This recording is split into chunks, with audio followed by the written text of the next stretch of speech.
بسم اللہ الرحمن الرحیم۔ ناظرین، آج ہم آپ کو ایک واقعہ سنانے والے ہیں کہ ایک حافظ قرآن لڑکی پر بچھو اور چھپکلی کا عذاب کیوں آیا۔ مرنے کے بعد قبر میں بچھو اور چھپکلی اسے کھانے لگے۔ آخر اس حافظ قرآن لڑکی نے ایسا کون سا گناہ کیا تھا کہ اس پر اتنا خوفناک عذاب کیوں آیا۔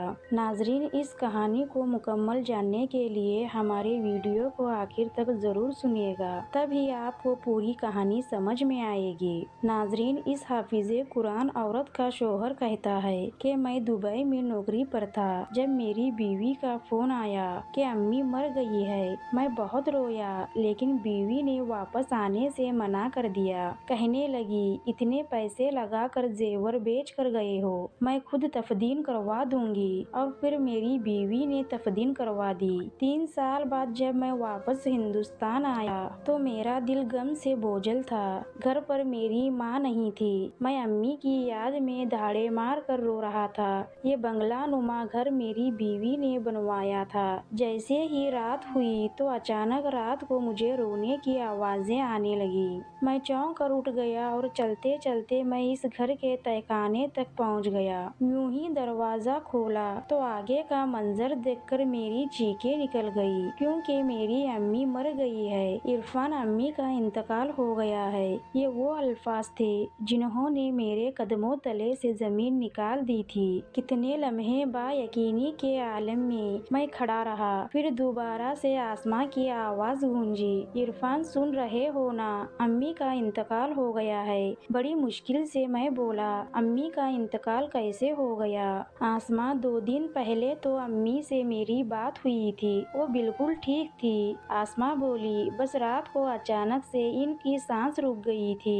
میں ہاسپٹل لے کر گئی، تب تک ان کی جان نکل گئی۔ میں تو خود بڑے صدمے سے گزر رہی ہوں۔ میری آنکھوں کے سامنے ہی امی کی جان چلی گئی اور میں کچھ نہ کر سکی۔ میں نے آس پاس پڑوس والوں سے کہہ دیا ہے کہ عرفان یہاں نہیں ہے، آپ ہی لوگ جلدی سے جلدی تفدین میں میری مدد کریں۔ یہ سن کر میں چیخ اٹھا اور کہا کہ میں واپس آ رہا ہوں، میرے بنا امی کی تفدین نہ کرنا۔ میں امی کا اکلوتا بیٹا ہوں، یہ حق صرف میرا ہے کہ میں ان کی تفدین میں اپنے ہاتھوں سے کروں۔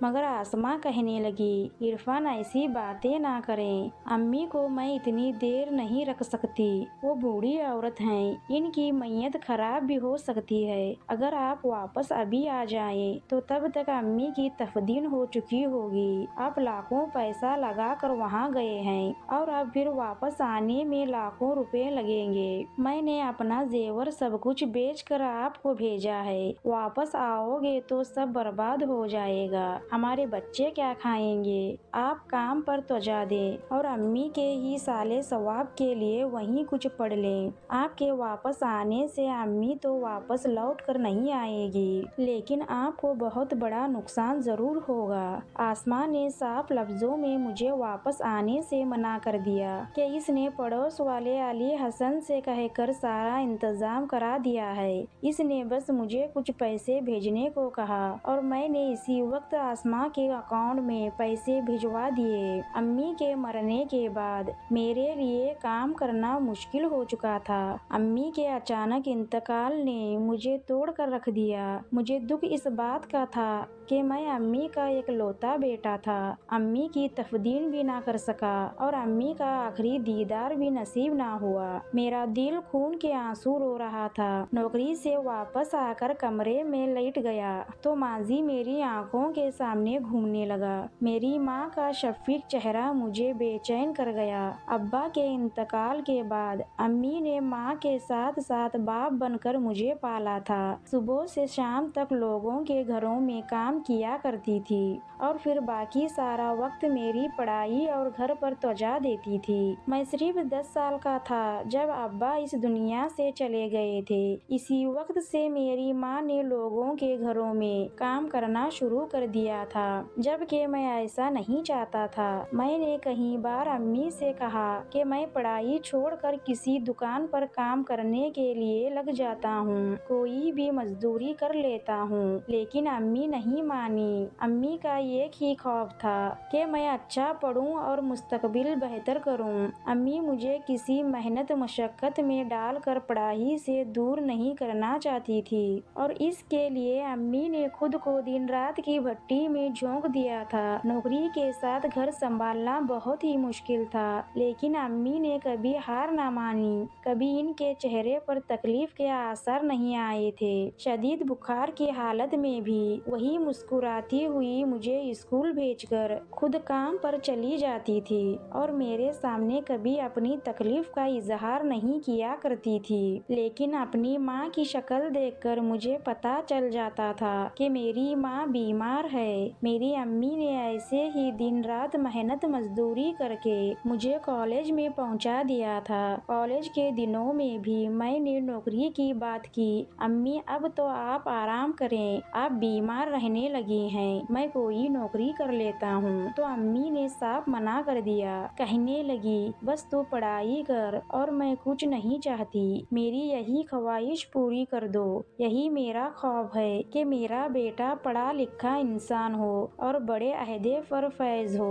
मैंने अम्मी से कहा, मैं जवान हूँ, साथ नौकरी भी कर सकता हूँ और पढ़ाई भी। लेकिन अम्मी कहने लगी कि मैं चाहती हूँ तुझे स्कॉलरशिप मिले, तू अच्छे नंबरों से पास हो। तेरे अब्बा का भी यही ख्वाब था कि हमारा बेटा पढ़ लिख कर काबिल इंसान बने। तेरे अब्बा ने सारी जिंदगी इस बात का दुख किया कि इन्होंने तालीम हासिल क्यों नहीं की थी और मैं चाहती हूँ कि तुझे कभी ये दुख ना देखना पड़े। मैंने अम्मी की इस बात को पल्ले से बांध लिया और खूब मेहनत करने लगा। अच्छे नंबरों से कॉलेज पास किया तो यूनिवर्सिटी में स्कॉलरशिप मिल गई। मैंने अपनी इंजीनियरिंग पूरी की और साथ साथ नौकरी भी शुरू कर दी। आहिस्ता आहिस्ता नौकरी अच्छी होती गई और मुझे अच्छी खासी तनख्वाह मिलने लगी। इस तरह घर के हालात बदलने लगे। मेरी माँ कभी मुझे अपने पास बुलाकर अपनी कोई जरूरत बयान करती तो इस पर भी आसमां लड़ना झगड़ना शुरू कर देती। वो हमेशा यही कहती थी कि आपकी माँ मुझे सुकून से 2 घड़ी आपके पास बैठने भी नहीं देती, जबकि मेरी माँ मुझे बहुत कम ही बुलाया करती थी। मैं खुद ही अपने माँ के पास जाकर बैठता था क्योंकि वो तन्हा थी। इनका मेरे सिवा कोई भी इस दुनिया में नहीं था, तो अम्मी को मेरे साथ की जरूरत थी। सारी जिंदगी मेरी अम्मी ने मेरे पीछे कुर्बान की थी। एक दिन आसमां और मेरे दरमियान झगड़ा इतना बड़ा हुआ कि अम्मी कमरे में आ गई और कहने लगी कि क्या बात है बेटे, क्यों बहू के साथ झगड़ा कर रहे हो। ये सुनकर आसमां गुस्से में कहने लगी कि ये आपकी सिखाई हुई पटियां हैं जो मेरा शोहर हर बात पर मुझसे झगड़ा करता है। आप जो इन्हें लेकर बैठ जाती हैं और फिर इनके कान भरती हैं, इसी के बदले में ये सब कुछ होता है। मैंने जब आसमां के मुंह से ये बात सुनी तो जोरदार तमाशा इसके मुंह पर मार दिया। वो मेरी माँ से जिस लहजे में बात कर रही थी, मेरे लिए ये बर्दाश्त के बाहर था। मेरी इस हरकत पर अम्मी ने मुझे एक जोरदार थप्पड़ मार दिया और कहने लगी, तुम्हारी हिम्मत कैसे हुई बीवी पर हाथ उठाने की? मैंने तुम्हारी ये तरबियत तो नहीं की थी। अम्मी से मैंने पहली बार थप्पड़ खाया था, इसीलिए मैं अम्मी की तरफ देखने लगा और फिर घर से बाहर निकल गया। सारा दिन सड़कों पर घूमता रहा। आंखों में आंसू थे और दिल गम से भरा हुआ था। मेरी बीवी ने मेरी माँ से जो बदतमीजी की थी वो लफ्ज मेरे कानों में गूंज रहे थे। मुझे आसमां पर इस कदर गुस्सा था कि मेरा घर वापस जाने को दिल नहीं चाह रहा था। आधी रात को वापस घर लौटा तो घर में दाखिल होते ही मेरी नजर अम्मी पर पड़ी। अम्मी मेरे इंतजार में जाग रही थी। मुझे देखते ही अम्मी ने मुझे अपने पास बुलाकर बैठाया और कहने लगी, बहू अभी नादान है, तुम्हें समझदारी से काम लेना चाहिए, इसका ख्याल रखा करो। अम्मी ने मेरे सर पर हाथ फेरा और कहने लगी, चलो जाओ, जाकर आसमां से माफी मांग लो। इसने चाहे जो भी गलती की हो, लेकिन तुम्हें हाथ नहीं उठाना चाहिए था। मैंने अम्मी से कहा कि वो आपके साथ बदतमीजी कर रही थी। अम्मी कहने लगी, कोई बात नहीं, अभी नई नई हमारे घर आई है, कुछ दिनों बाद वो खुद ही संभल जाएगी। लगी। अम्मी के कहने पर मैंने कमरे में जाकर आसमां से माफी मांग ली तो इसने मुझे माफ कर दिया और फिर इस दिन के बाद से इसने मुझसे कोई झगड़ा नहीं किया, बल्कि इसका रवैया बिल्कुल ठीक हो गया था। मेरा दिल भी सुकून से भर गया था। मैं यही तो चाहता था कि मेरी माँ और बीवी एक ही घर में एक साथ खुशी खुशी जिंदगी गुजारे। चनाचा फिर अगले महीने मुझे पता चला कि आसमां पेट से है तो मेरी खुशी की इंतहा ना रही। लेकिन इस खबर के साथ आसमां ने मुझ पर एक नया दबाव डालना शुरू कर दिया। इसने इसरार करना शुरू कर दिया कि इस मुल्क में कुछ नहीं रखा, तुम परदेश की नौकरी करो, ज्यादा पैसे कमाओगे तो हम अच्छा घर बना लेंगे, फिर तुम वापस आ जाना, हमारे बच्चों के मुस्तकबिल का सवाल है। आसमां की बात सुनकर मैं हैरान हुआ, क्योंकि नौकरी तो मेरी यहाँ पर भी काफी अच्छी थी, मगर वो बार बार यही कहती कि इतने पैसों में गुजारा मुमकिन नहीं है, हमें अच्छा घर बनाना चाहिए और बच्चों के मुस्तकबिल का सोचना चाहिए। बढ़ती महंगाई में बच्चों की पढ़ाई कैसे होगी? अभी तो हम 2 लोग हैं, लेकिन आगे हमारी फैमिली बढ़ेगी तो घर के खर्चे बढ़ जाएंगे। मैं परदेश की जिंदगी नहीं गुजारना चाहता था। लेकिन फिर एक दिन वो रोते हुए कहने लगी, आप मुझे सुकून की जिंदगी देना ही नहीं चाहते, वरना मेरे कहने पर परदेश चले जाते।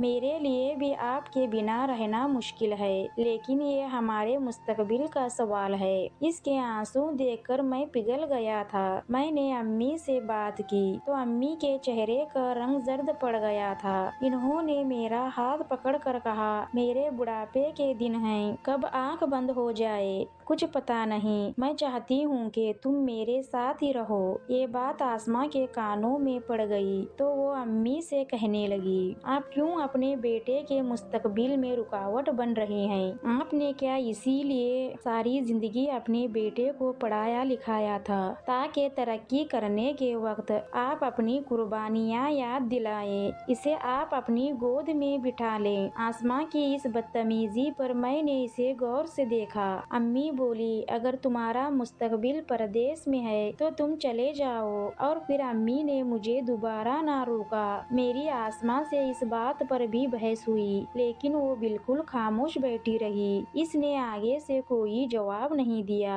और मैं अपना वीजा पासपोर्ट बनवाकर 2 महीने बाद परदेश के लिए रवाना हो गया। मेरी दुबई में नौकरी वाकई बहुत अच्छी थी, तनख्वाह भी हिंदुस्तान से डबल थी, लेकिन अम्मी और आसमां के बिना रहना मुश्किल था। मैं तो इन बच्चों में से था जो माँ के हाथ की सूखी रोटी खाकर भी खुश हो जाते हैं। मैं जब भी घर फोन करता तो अम्मी से जरूर इस बात का जिक्र करता कि मुझे इनके हाथ के खाने बहुत याद आते हैं। अम्मी भी मुझे बहुत याद करती थी। जब भी मैं फोन करता तो वो रोने लग जाती थी। फिर धीरे धीरे ऐसा होने लगा कि मेरी अम्मी से बात कम होने लगी। मैं जब भी फोन करता तो आसमां बताती कि अम्मी आराम कर रही हैं, वो सोई हुई हैं। मैं हैरान होता कि अम्मी इतना ज्यादा सोने क्यों लग गई हैं। एक दिन मैंने आसमां से पूछा तो आसमां कहने लगी कि अम्मी की उम्र काफी हो गई है और अक्सर बीमार रहती हैं, तो दवाई लेकर सो जाती हैं। आपकी कॉल आती है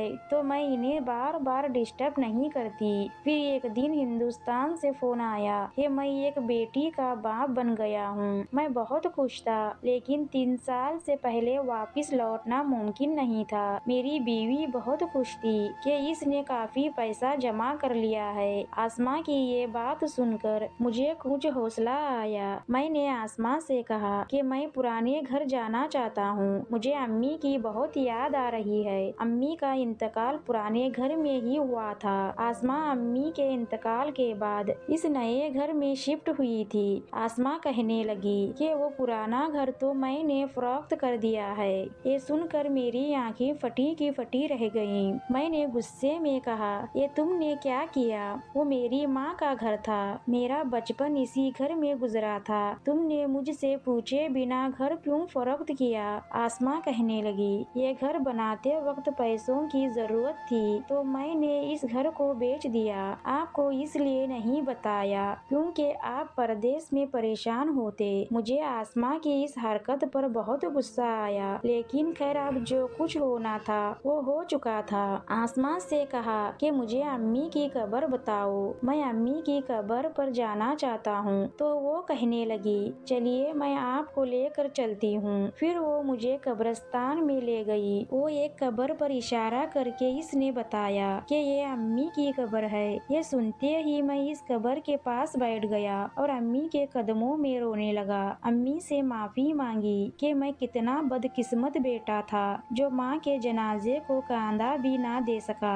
قبرستان سے جب میں واپس گھر لوٹا تو میرا دل غم سے بوجھل تھا۔ آسماں کہنے لگی آپ تھوڑا سا آرام کر لیں۔ پھر میں اپنی بیوی کے ساتھ اپنے کمرے میں چلا گیا۔ جیسے ہی صبح آنکھ کھلی میری آنکھوں نے جو منظر دیکھا وہ میرے قدموں تلے سے زمین کھینچنے کے لیے کافی تھا۔ میری آنکھیں پھٹی کی پھٹی رہ گئیں۔ میری بیوی اوندھے منہ نیچے زمین پر پڑی ہوئی تھی۔ جب میں نے بستر سے اٹھ کر اسے سیدھا کیا تو اسے دیکھ کر میری جان نکل گئی، کیونکہ وہ اس دنیا سے جا چکی تھی۔ میں نے جلدی سے اسے گاڑی میں لٹایا اور بڑے ہسپتال میں لے گیا۔ وہاں ڈاکٹروں نے چیک کیا تو انہوں نے بتایا کہ اسے رات کو ہارٹ اٹیک ہوا ہے، جس کی وجہ سے وہ کافی گھنٹوں پہلے ہی مر چکی ہے۔ ابھی میں امی کے غم سے نکلا بھی نہیں تھا کہ ایک اور غم مجھ پر ٹوٹ پڑا۔ پھر میں نے صبر اور ہمت کر کے اپنی بیوی کی تفدین کر دی۔ تفدین کے بعد کافی دیر تک قبرستان میں بیٹھا روتا رہا۔ کبھی میں اپنی امی کی قبر کو دیکھتا تو کبھی اپنی بیوی کی قبر کو، لیکن پھر اچانک مجھے اپنی بچی کا خیال آیا۔ اس کی خاطر میں اپنے گھر کو لوٹ آیا۔ میں نے رات کو اپنی بچی کو بڑی مشکلوں سے سلایا تھا۔ صبح جلدی اٹھا تو نماز فجر کا ادا کیا اور اپنی بیٹی کو لے کر قبرستان جا پہنچا۔ لیکن جیسے ہی میں اپنی بیوی کی قبر پر گیا تو یہ دیکھ کر میں حیران رہ گیا کہ میری بیوی کی قبر کے اندر بہت بڑا سوراخ ہوا پڑا تھا۔ ایسا لگ رہا تھا جیسے کسی جانور نے پنجے مار مار کر میری بیوی کی قبر کو کھولا ہو۔ ابھی میں یہی دیکھ ہی رہا تھا کہ اچانک قبر میں سے ایک بچھو نکلا جس کے منہ اور پنجوں پر خون لگا ہوا تھا۔ وہ مجھے دیکھتے ہی وہاں سے بھاگ گیا۔ میں اور میری بیٹی یہ منظر دیکھ کر ڈر گئے۔ میں نے قبر کا سوراخ بند کر دیا اور رونے لگا، سوچنے لگا کہ میری بیوی نے ایسا کیا کیا تھا کہ جس کی اسے اتنی بھیانک سزا مل رہی ہے۔ دوسرے دن پھر قبر پر گیا تو وہی پہلے والا منظر تھا، اور آج ایک بچھو نہیں بلکہ 4-5 بچھو قبر سے باہر نکلے۔ میں ڈر گیا اور قبر دوبارہ سے بند کر دی۔ سوچنے لگا کہ اب آسماں کی میت کہاں بچی ہوگی، بچھو اسے پوری طرح کھا چکے ہوں گے۔ میں استغفار پڑھتا ہوا گھر واپس آ گیا اور ساری رات خوف سے مجھے نیند نہیں آ رہی تھی۔ جب رات کے 12 بجے ہر طرف خاموشی تھی، اچانک مجھے کہیں سے رونے اور چیخنے کی آواز محسوس ہوئی۔ میں ان رونے چیخنے کی آواز کو پیچھا کرتا ہوا جب نیچے تہہ خانے کی طرف گیا تو وہیں سے یہ آواز آ رہی تھی۔ وہاں ایک کمرہ بنا ہوا تھا۔ آج میں پہلی بار یہاں آیا تھا۔ میں نے جیسے ہی دروازہ کھولا تو آگے کا منظر دیکھ کر میری چینخیں نکل گئی، کیونکہ میرے سامنے میری ماں پڑی تھی جو سوکھ کر کاٹا ہو چکی تھی۔ اس میں صرف کچھ سانسیں باقی تھیں۔ میں نے جلدی سے ماں کو اٹھایا اور اپنے کمرے میں لے آیا، پھر وہاں سے ہسپتال لے گیا۔ کچھ دن میری ماں ہسپتال میں رہی اور امی بولنا شروع ہو گئی۔ امی کو میں واپس گھر لے آیا اور امی سے پوچھا، امی مجھے تو آسماں نے بتایا تھا کہ آپ مر گئی ہیں، آپ کو تہہ خانے میں کس نے بند کیا تھا؟ تو امی نے جب مجھے ساری حقیقت بتائی تو مجھے اس بات کی سمجھ آ گئی کہ آسماں پر بچھو کا عذاب اللہ نے کیوں نازل کیا تھا۔ وہ کتنی ظالم عورت تھی، وہ انسان نہیں تھی۔ امی نے بتایا جو تھپڑ تم نے اسے میرے سامنے مارا تھا تب سے وہ میری جان کے پیچھے دشمن بن گئی تھی۔ تمہارے جانے کے بعد اس نے مجھ پر کئی ظلم کیے۔ وہ مجھے 2 دن بعد کھانا دیتی تھی اور جب نئے گھر میں آئے تو اس نے مجھے اس تہہ خانے میں بند کر دیا اور کہتی تھی کہ جس دن تڑپ تڑپ کر مرے گی तो यही तुझे दफन कर दूंगी। मगर जुल्म करने वाला ये नहीं सोचता कि ऊपर अल्लाह की जो जात बैठी है वो जब इंसाफ करने पर आता है तो जालिम खुद अपने खड्डे में गिर जाता है। वो मुझे मारना चाहती थी मगर वो क्या जानती थी कि इसकी मौत मेरे से पहले हो जाएगी। मैंने अपनी माँ को गले से लगाया और आसमां पर जो आजाब नाजिल हुआ था वो बताया और कहा, अम्मी अल्लाह इंसाफ करने वाला है। जो जुल्म इसने तुझ पर किए थे अल्लाह ने बिच्छू का अजाब नाजिल करके बदला ले लिया है। अस्तगफिरुल्लाह। नाजरीन, आज का सबक अमवाज वाकिया आपको जरूर पसंद आया होगा। नाजरीन, इस्लामिक वाकियात सबक अमवाज कहानियाँ सुनने के लिए हमारे चैनल को सब्सक्राइब करें। नाजरीन, हमें आपकी सपोर्ट की बहुत ज़रूरत है, हमें सपोर्ट करें, अपने प्यारे दोस्तों को ज़रूर शेयर करें। मिलते हैं अगली वीडियो में, तब तक के अल्लाह हाफिज़।